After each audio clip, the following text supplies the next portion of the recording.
Será que todo mundo sabe dialogar? Antes de começar os meus estudos e o meu trabalho com o diálogo, eu acreditava que sim, que todo mundo sabe dialogar. Afinal de contas, desde muito cedo a gente aprende a contar para as outras pessoas aquilo que a gente gosta, o que a gente não gosta, o que a gente quer ou o que a gente não quer. E a gente faz isso por meio da fala, por meio de gestos. Mas conforme eu fui aprofundando os meus conhecimentos sobre o assunto e fui pesquisando isso dentro da academia, pude perceber que não é bem assim. Que pode não ser bem assim. E aqui nesse vídeo eu quero contar para você qual é a concepção de diálogo com a qual eu trabalho. Antes disso, se você se interessa pelo assunto, deixa o seu like aqui no vídeo e se inscreve no canal. Muito bem, então como eu havia dito, eu acreditava que o diálogo era sinônimo de conversa.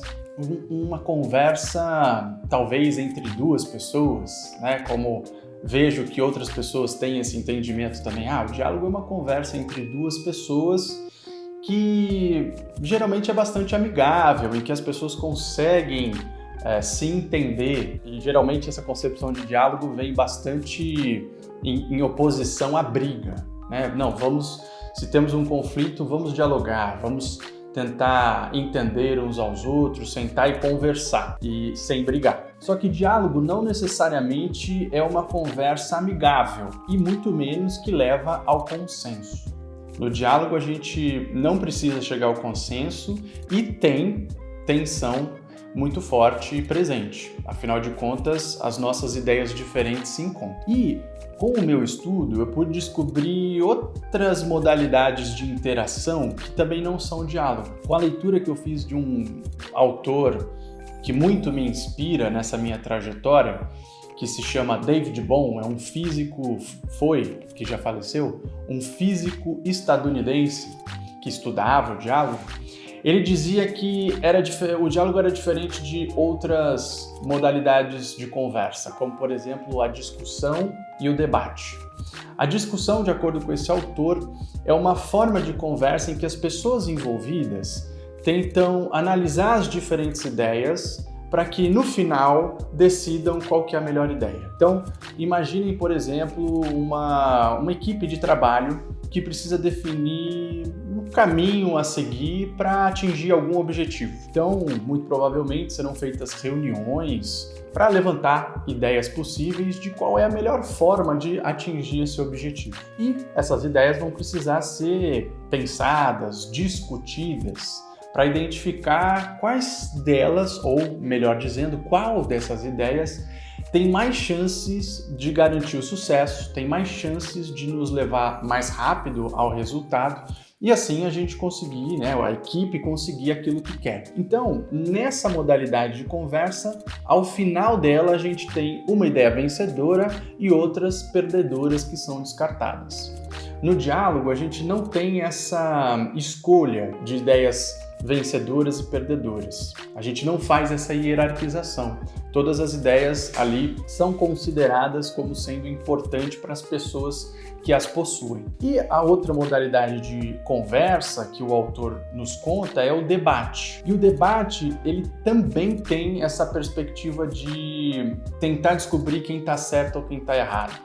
Poderíamos dizer que é a arte de tentar ter razão. Para dar um exemplo que eu acho que vai ficar muito claro para você, é só lembrar do debate político. As pessoas que estão ali envolvidas querem fazer o seu ponto valer e, para isso, utilizam de uma série de estratégias para convencer a outra pessoa, convencer a plateia que está assistindo de que as suas ideias são boas e a do outro, do seu oponente, são ruins. Então, nesse caso aqui, fica mais evidente a disputa argumentativa, a tentativa de ganhar do outro e ganhar mesmo que a gente não esteja com a razão, podendo fazer uso da persuasão, da manipulação e até da mentira. E no diálogo não tem essa proposta de tentar vencer o outro, de mostrar que a nossa ideia é verdadeira e a do outro é necessariamente falsa. E uma outra coisa que o diálogo também não é e que esse autor nos conta é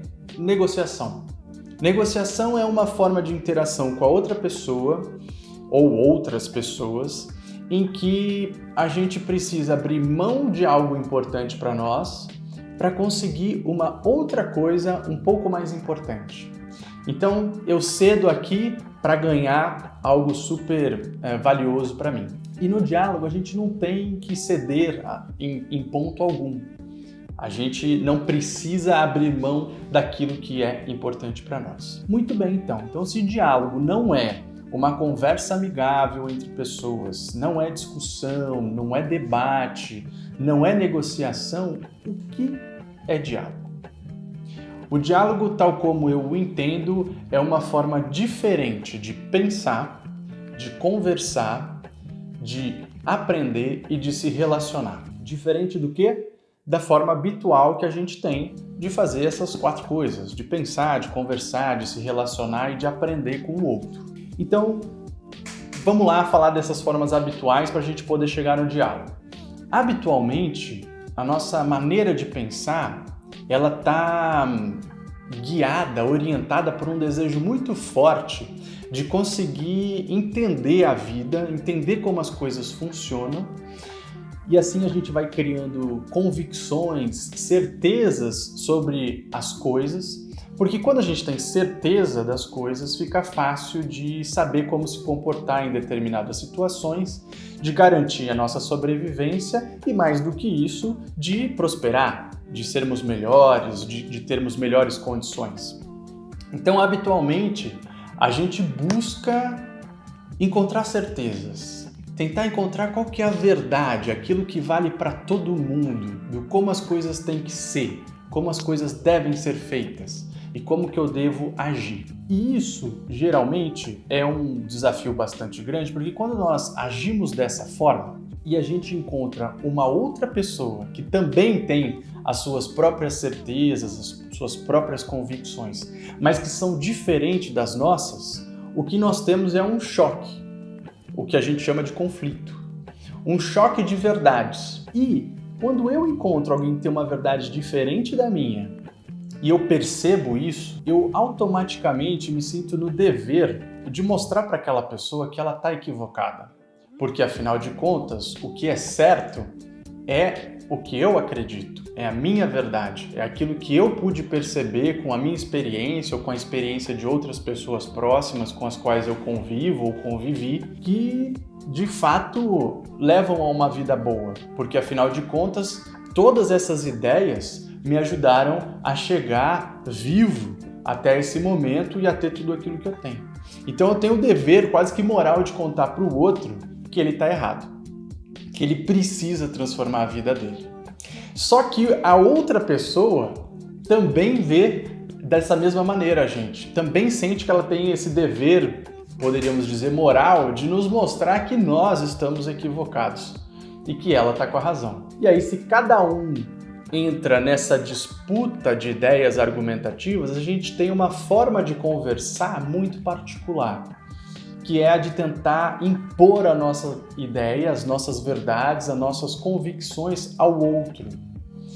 E a gente faz isso por meio de uma série de estratégias, desde as mais sutis, que estão no campo da persuasão, até as mais fortes, né, que envolvem manipulação ou podem envolver até a violência. Na fala a gente tenta, às vezes, até usar, né, de provocações, de piadinhas ou de xingamentos para fazer com que o outro, de alguma maneira, se sinta constrangido e mude a sua forma de pensar. Esse pensamento fechado nas próprias ideias, que leva a uma forma de conversar com o outro que é impositiva, nos remete a uma maneira muito particular de se relacionar com a outra pessoa. Em especial essa outra pessoa que é diferente, que tem uma forma diferente de ver a vida ou de ver algum aspecto da vida, que é a de tentar controlar essa pessoa, é a de tentar dominar essa pessoa, porque, afinal de contas, se ela pensa diferente de mim, eu estou contando o jeito certo de pensar e ela ainda assim continua fazendo errado, pode ser que ela seja uma ameaça para mim e para as pessoas que pensam da mesma maneira como eu. porque ela vai continuar fazendo essa coisa, vivendo a vida dela baseada nessas crenças equivocadas, e isso pode trazer prejuízo não só para ela, mas para mim e para as pessoas que eu tanto gosto, que eu tanto valorizo. E, portanto, eu vou precisar tentar controlar ela. Ou se eu não consigo controlar, eu a excluo, eu deixo ela bem longe de mim, eu me afasto dela. Nossa, ela que viva bem longe daqui para eu e as pessoas que eu gosto, que pensam parecido, não terem que lidar com ela. E no limite, além dessa tentativa de controle de um lado ou da tentativa de exclusão, pode-se levar à negação da existência desse outro, ao extermínio. E aí basta a gente olhar para a história da humanidade, o triste episódio da Alemanha nazista, né? Os judeus sendo exterminados por serem diferentes e sendo vistos como uma grande ameaça para a raça ariana. Então isso é muito perigoso. E isso tudo, essa forma de pensar, essa forma de conversar e essa forma de se relacionar com o outro, que poderíamos chamar de antidialógica, ela é aprendida por nós desde cedo. A gente aprende nas relações com os nossos familiares, com os nossos amigos, nas escolas, depois nos ambientes de trabalho, enfim, todos os círculos sociais que a gente está interagindo com alguém.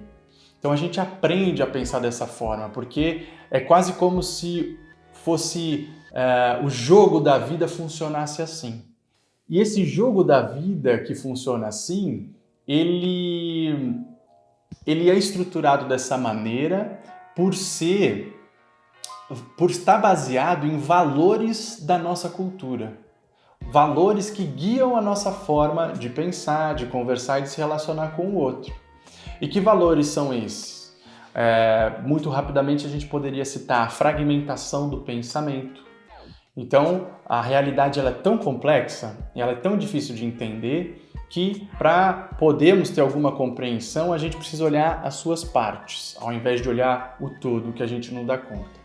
E aí a gente olha para uma partezinha, entende ela, mas pode facilmente esquecer que essa partezinha é apenas uma parte, não o todo. E confunde que essa parte é o todo.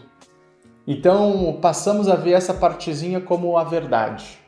E advogamos que isso aqui deve ser aceito por todo mundo, né? Que é a nossa visão de mundo, a nossa forma de ver a vida. Outro valor bastante forte é o da competição. A gente tem que competir porque não tem oportunidade para todo mundo, porque não tem recurso para todo mundo. Então eu tenho que me mostrar melhor que o outro. E para me mostrar melhor que o outro, além de tentar me sobressair, de me melhorar internamente, né, de ser melhor do que já sou, eu posso buscar evidenciar aquilo que o outro é ruim. E assim eu assumo aquela lógica do debate. E tem outros princípios que a gente pode deixar para um próximo vídeo para não me estender muito.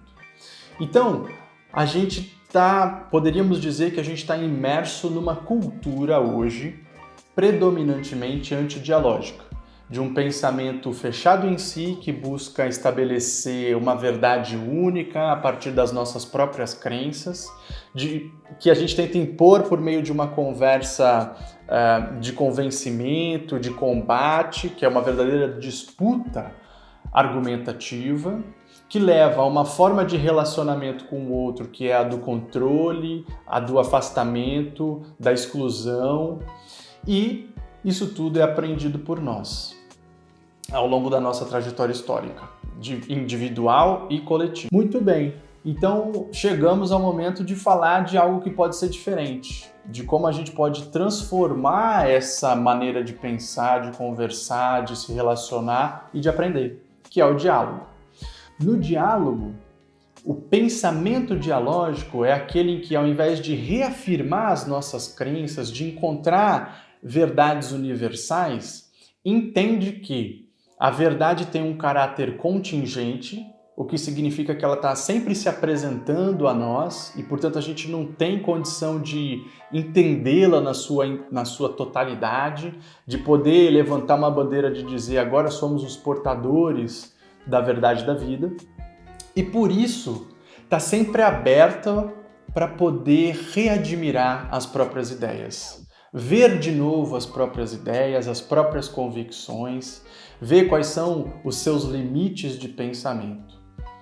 E por conta disso, então, quando a gente encontra com uma outra pessoa, em especial que tem algum pensamento diferente, a nossa conversa, ao invés de ser uma disputa argumentativa para convencer o outro, é uma conversa para compreender o outro, para compreender por que aquela pessoa pensa e acredita naquilo que para mim é tão diferente, ou até mesmo tão esquisito. E nessa conversa, essa outra pessoa faz o mesmo comigo, busca compreender as minhas ideias. E assim a gente consegue pensar juntos e ver melhor os limites do nosso pensamento. E essa forma de pensar e de conversar, que é o diálogo, nos leva a uma maneira de se relacionar com o outro também diferente. Ao invés da exclusão, do controle, a gente tem a aceitação do outro, que é não necessariamente a aceitação da ideia do outro, mas a aceitação da sua humanidade. Ou seja, eu aceito que você é uma pessoa que teve uma experiência de vida particular, num contexto social, político, econômico, familiar, particular, que fez com que você criasse as ideias que você tem a respeito dos diversos aspectos da vida. E, no entanto, apesar de eu poder discordar de tudo que você acredita e de não querer ter nada dessas ideias para a minha vida, ainda assim eu reconheço que você é um ser humano e que teve as suas experiências. E por que isso é muito importante? Porque quando a gente não reconhece a humanidade do outro, em especial do outro que pensa diferente, a gente facilmente pode ser guiado por aquele medo que eu falei para vocês de sentir que o diferente é uma ameaça e automaticamente roubar a sua humanidade, vendo esse outro enquanto um perigo, enquanto uma ameaça, enquanto o mal encarnado na Terra, o capeta ou qualquer outra adjetivação que se queira dar para o outro, em que a gente roube a sua humanidade. O outro não é mais um ser humano, ele é um monstro. E se ele é um monstro, fica mais fácil da gente justificar a violência contra ele, de querer extinguir a sua existência. Então, no diálogo, a gente faz o contrário.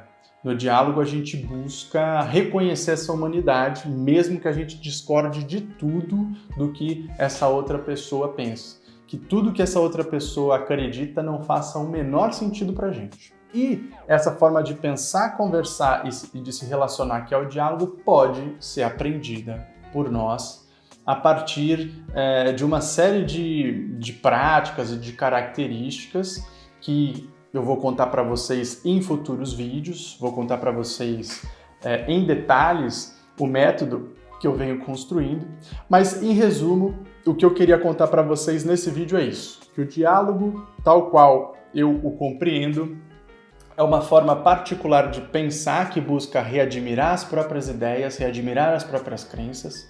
É uma forma particular de conversar que busca compreender o outro e se fazer compreender para essa outra pessoa. É uma forma de se relacionar que reconhece a humanidade das outras pessoas e é uma forma de aprender que a gente aprende juntos uns com os outros. É isso que eu gostaria de contar para vocês então nesse vídeo. Espero que vocês tenham gostado e até a próxima.